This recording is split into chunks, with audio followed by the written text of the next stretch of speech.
Hey everyone, John from JK Collector here again. So I logged on to TCG Live, or Pokemon TCG Live, for the first time in about a week or so. Didn't realize that the last season was over. All the battle passes had renewed and updated. And then there was also an update for the actual game for the standard set, Temporal Forces. So that did update, as you can see on my screen here. Had to go in and check my decks because everything on here was basically not legal anymore because certain cards with the letter mark E on them are no longer legal for standard play. And it was anything from F and after that that you had to make sure was in your deck. So just to go through, I was using the Roaring Moon deck for the last little while. Pretty successful. Same with the Charizard EX deck. They're both very popular right now, and they were for the last little while. So Roaring Moon, I'm just going to have a quick rundown of the cards here. We got the Radiant Greninja. You know, that's just a standard, and it still is a standard to try and get your energies into your discard pile. Flutter Mane here.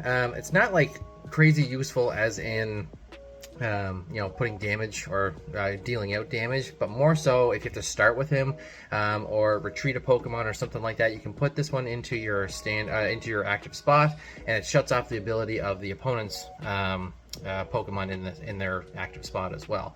So it kind of gives you a little bit of time to kind of rebuild, maybe heal, stuff like that, and then switch out again.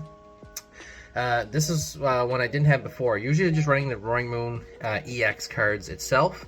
But in this deck, you only use a couple of those, and then you use a couple of these Roaring Moon's regular cards. One, which is really good because they only take one prize card when this is knocked out. It can also take the Ancient Energy Booster Capsule and boost its HP from 140 up to 200. So it's kind of weird how the deck works as you lose Ancient Pokemon. This one says it does 70 damage, but it does 10 more damage for each Ancient card, or Ancient card in general, that's in your discard pile. So it can actually deal out a couple of hundred damage, no problem, and it's really, really good in those sticky situations when you're trying to get your EX rotated in there as well. So that was a good one. This is obviously the Roaring Moon EX card itself. Still with the Frenzied Gouging and Calamity Storm attacks. This card is crazy. On that Frenzied Gouging, if I could pronounce that, you're still taking 200 damage, but you're knocking out the opponent. So any high VMAXs or high HP, even like Charizard, it can take it out in one shot. And then we have the Koraidon. This is another new one for me as well. Replaces a couple other cards there. It's good to have this card in there just as another attacker. So same thing, you can attach capsules to it, boost the HP up to 200. You still have Primordial Beatdown, 30 damage, but this attack does 30 damage for each of your ancient Pokemon that are still in play. So having your bench full of them will boost this attack like crazy as well.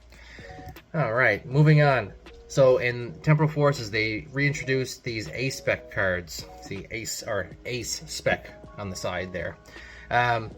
So the one that's in this deck, the Ancient card, Awakening Drum. So draw a card for each of your Ancient Pokemon in play. That's pretty huge too, as long as you can get your bench filled up. And then if you're down to one or two cards or something that you wouldn't necessarily like, you can play this and pull another, like, say, 5 cards. But as you can see here on the side, you can only have one. Can't have more than one Ace Spec card in your entire deck. So gotta be a little careful in choosing. I think there's only maybe 4 of them that were released, but this is the one for the Ancient deck. Counter Catcher is a little different for me too. It's just like they just kind of rotated the cards because you can't use Escape Rope and stuff like that anymore. So the Counter Catcher is you can only use it if you have more prize cards remaining than your opponent and you switch one of their benched Pokemon to the active spot. Comes in handy. Dark Patch as per usual, but you have to get your energies into your discard pile to use this, and it'll load up on your bench. Earthen Vessel still the same too. It gives you a couple of energies into your hand. The Lost Vacuum, I didn't think this was going to be in a deck like this, but it's just good for removing items off of your opponent. Nest Ball as per usual. Pokegear, look at the top 7 cards of your deck, and you may reveal a supporter card you find there and put it into your hand, and then shuffle your cards back into your deck. Super Rod as per usual. Superior Energy Retrieval, so you can use this card only if you discard 2 other cards from your hand, put up to 4 basic energy cards from your discard pile into your hand. So not attach them directly, but put them back into your hand, which can be obviously useful.